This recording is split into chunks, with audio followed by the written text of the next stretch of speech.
Ashir TV के मुआज़्ज़िज़ दोस्तों, मेरा नाम है आशिर अली और आप सब तमाम देखने और सुनने वालों को अस्सलाम वालेकुम।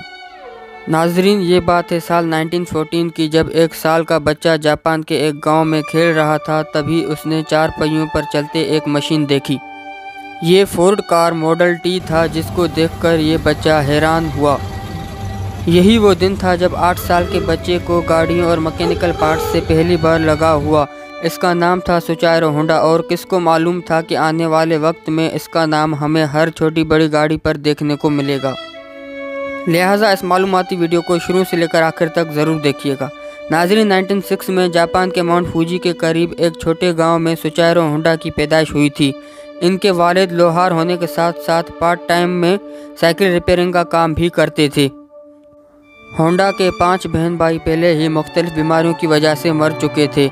लिहाजा उसके माँ बाप को अपने इस बच्चे से काफ़ी उम्मीदें थी, लेकिन उसको पढ़ाई से तो लगाव नहीं था। अलबत्ता अपने बाप के साथ साइकिल रिपेयर करने में होंडा को ज़्यादा दिलचस्पी थी। जब वो 16 साल का हुआ तो उसने न्यूज़पेपर में जॉब का एक इश्तिहार देखा। 8 सुचाई नामी टोक्यो की इस ऑटोमोबाइल सर्विस स्टेशन पे टेक्नीशियंस चाहिए थे। होंडा ने कंपनी को जॉब के लिए लेटर लिखा और खुशकिस्मती थी कि वहां से पॉजिटिव रिप्लाई भी आ गया। यही वो टाइम था जब होंडा अपना घर और स्कूल छोड़कर कमाने की आस लगाए टोक्यो रवाना हो गया। होंडा का ख्वाब तो तब टूटा जब वो टोक्यो में आर्ट शुकाई पहुंच गया था।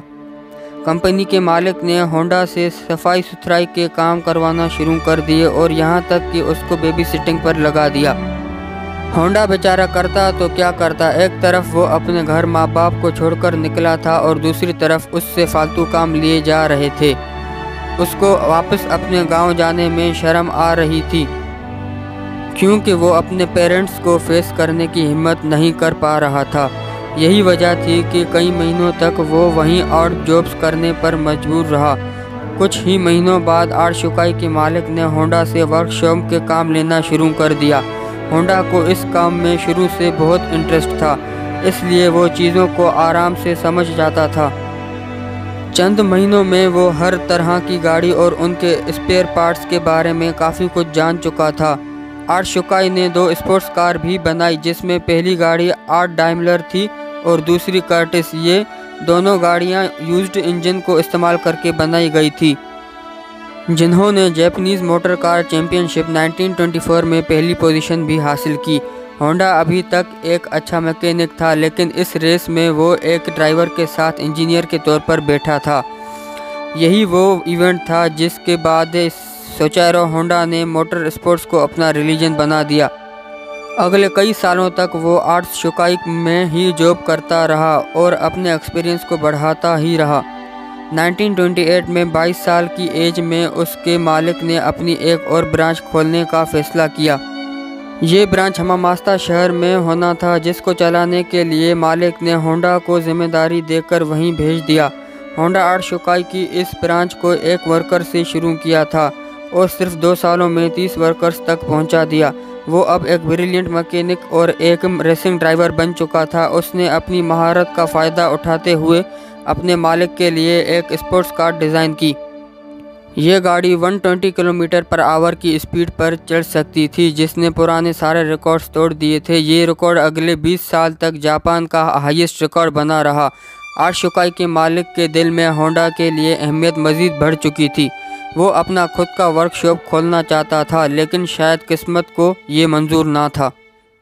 1936 में रेसिंग के दौरान होंडा का एक होलनाक हादसा हो गया। इस एक्सीडेंट में होंडा की जान तो बच गई, लेकिन होंडा का लेफ्ट बाजू फ्रैक्चर हो गया, शोल्डर डिसलोकेट हो गया और चेहरे पर कई जख्म हो चुके थे। इसको अपनी ज़िंदगी यहीं ख़त्म होते नज़र आ रही थी। ना ही वो मैकेनिक का काम कर सकता था और ना ही रेसिंग में हिस्सा ले सकता था। कई महीनों बाद वो जब दोबारा ठीक हुआ तो उसने आर्ट शुकाई के मालिक से रिक्वेस्ट की कि अब वो रिपेयरिंग का काम नहीं कर सकता, बल्कि उसने आइडिया पेश किया कि क्यों ना वो अब स्पेयर पार्ट्स बनाने के लिए अलग कंपनी शुरू करे। आर्ट शुकाई के स्टॉक होल्डर्स ने होंडा का ये आइडिया फ़ौरन रिजेक्ट कर दिया। उनको ऑलरेडी प्रॉफिट्स मिल रहे थे और कोई भी नहीं चाह रहा था कि नया रिस्क लिया जाए। इस पर होंडा ने डिसाइड किया कि पार्ट्स मैन्युफैक्चरिंग की 1936 में 30 साल की उम्र में उसने अपने दोस्त के साथ मिलकर टोकाइसिकी हेवी इंडस्ट्री खोली और अपने दोस्त सोचारो कैटो को उसका प्रेसिडेंट बना दिया। कंपनी तो वो खोल चुके थे, पर होंडा के पास इसको चलाने के लिए इन्वेस्टमेंट नहीं थी।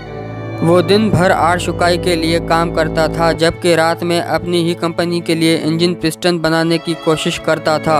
अगले कई महीनों तक वो इसी रूटीन पर चलता रहा, लेकिन उसको कोई कामयाबी मिल ना सकी। उल्टा वो लगातार शिफ्ट लगा कर कमज़ोर हो चुका था। एक के बाद एक नाकामी उनका रास्ता रोक रही थी। तभी उसने मेटलर्जी में महारत हासिल करने के लिए एक यूनिवर्सिटी में एडमिशन ले लिया। 1930s में 3 सालों की लगातार मेहनत करने के बाद वो आखिरकार एक पिस्टन बनाने में कामयाब हो चुका था। अब उसने आड़ शुकाई से जॉब छोड़ दी और फुल टाइम पिस्टन बनाने में लग गया, पर उसको ये मालूम नहीं था कि उसके बनाए हुए पिस्टन में अभी भी कई फॉल्ट्स मौजूद हैं। उसने टोयोटा कंपनी को अपने ये पिस्टन ऑफ़र किए तो टोयोटा ने 50 में से 47 रिजेक्ट कर दिए। ये खबर होंडा पर बिजली बनकर गिरी, क्योंकि उसके पास अब वापसी का भी कोई रास्ता नहीं था। उसने मुख्तलिफ कंपनी के रिक्वायरमेंट्स को समझने के लिए जापान के दौरे लगाना शुरू कर दिए। अलग अलग फैक्ट्रीज़ में गया और मैन्युफैक्चरर्स से मिला। उसने कई साल मार्केट्स को समझने में लगा दिए और उसके बाद होंडा ने एक बार फिर से पिस्टन बनाई। इस बार पिस्टन सारी कंपनीज़ की क्वालिटी कंट्रोल्स पूरे कर चुके थे। उसको धड़ाधड़ ऑर्डर्स मिलना शुरू हो गए। एक बार फिर से होंडा को अपने ख्वाब पूरे होते हुए दिखाई दिए। ऑर्डर्स को पूरा करने के लिए उसकी कंपनी को 2000 वर्कर्स हायर करने पड़े। होंडा के लिए खुशी सिर्फ चंद महीनों की मेहमान थी, ये कौन जानता था। 1941 में जापान वर्ल्ड वार 2 में कूद गया और मिनिस्ट्रीज़ ने कई जापानीज़ कंपनीज़ को अपने कंट्रोल में ले लिया, जिसमें एक कंपनी सोचारो होंडा की भी थी।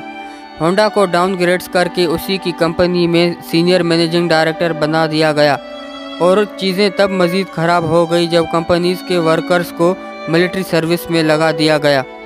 अगले 3 साल इंतहाई मुश्किल हालत में गुजरे कि 1944 में एक और वाक़या हुआ जिसमें होंडा की उम्मीदों पर पूरी तरह पानी फेर गया।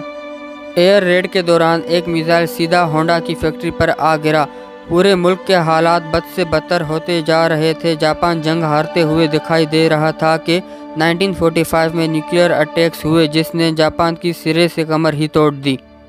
इस वाक़ये के बाद जापान ने अमेरिकन्स के सामने सरेंडर कर दिया। जंग तो अब ख़त्म हो चुकी थी, मगर होंडा ने अपना सब कुछ खो डाला था। उसने अपने सारे बचे कुछ एसेट्स टोयोटा कंपनी को 4,50,000 येन में बेचे। पब्लिक ट्रांसपोर्ट का मिलना इंतहाई मुश्किल हो चुका था। जापान में पेट्रोल भी नायाब हो चुका था। इससे दौरान होंडा को जापानीज़ इंपीरियल आर्मी का एक छोटा इंजन मिला जिससे वो वायरलेस रेडियो चलाया करते थे। अपनी आदत से मजबूर उसे एक आइडिया आया। उसने सोचा कि क्यों ना यूज़ इंजन को एक साइकिल में लगाकर अपनी ट्रांसपोर्ट का मसला हल किया जाए। इससे ट्रांसपोर्ट आसान भी हो जाएगी और सस्ती भी पड़ेगी।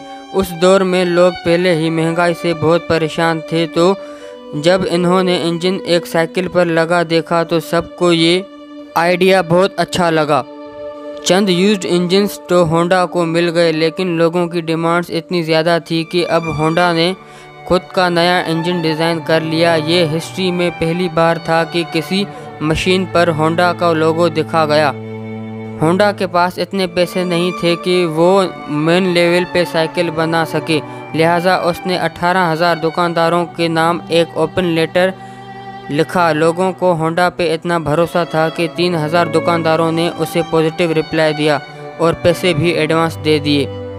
अगले 3 सालों में होंडा ने एक ऐसी मोटरसाइकिल बनाई जो मार्केट के रिक्वायरमेंट्स के एन मुताबिक थी। ये सुपर केप के नाम से लॉन्च की गई और आते ही मार्केट में धूम मचा दिया। ये मॉडल इतना कामयाब हुआ कि 1958 में इसने अमेरिका की अपनी ट्रम्प ओवर हार्ले डेविडसन की सेल को भी पीछे छोड़ दिया। क्योंकि होंडा को रेसिंग का बहुत शौक तो था ही, इसीलिए उसने अब स्पोर्ट्स बाइक बनाने का भी फैसला कर लिया।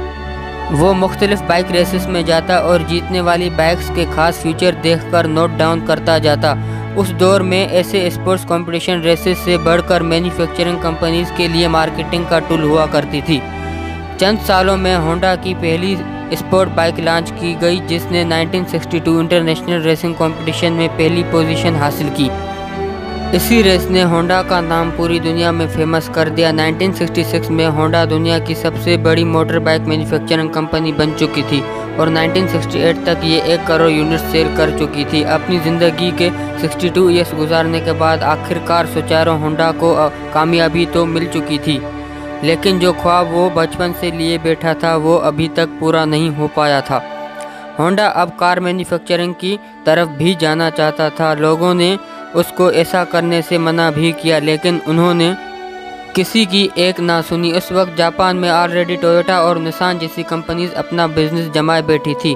वहाँ मार्केट में अपनी नई जगह बनाना काफ़ी मुश्किल था। होंडा ने अपनी पहली पिकअप ट्रक लॉन्च की जो कि फेल हो गई। उसके बाद स्पोर्ट्स कार S500 लॉन्च की जिसके सिर्फ 1300 यूनिट्स बिक पाए। कई सालों की मेहनत और कई दर्जन डिज़ाइन रिजेक्ट होने के बाद फाइनली 1972 में होंडा सिविक लॉन्च की गई। ये वो गाड़ी हैं जिसके नए मॉडल्स आज तक पूरी दुनिया में फेमस हैं। 1980s में होंडा मोटर्स जापान की 3rd लार्जेस्ट मैन्युफैक्चरिंग कंपनी थी और सिर्फ 10 सालों में ही 10 सालों के अंदर ये दुनिया की 3rd लार्जेस्ट कंपनी हो गई। आज होंडा का नाम हमें cars, motor bikes, engines, plane engines और बहुत सारे टूल्स पर देखने को मिलता है। सोचार होंडा ने होंडा सिविक के लॉन्च होने के अगले ही साल 1973 में कंपनी से रिटायरमेंट ले ली और 5 अगस्त 1991 को उनकी ज़िंदगी का सफ़र हमेशा हमेशा के लिए ख़त्म हो गया। आप इनके बारे में क्या सोचते हैं कमेंट सेक्शन में हमें ज़रूर बताइएगा। मिलते हैं फिर अगली वीडियो में, तब तक के लिए अपने और अपने प्यारों का ख्याल रखिए।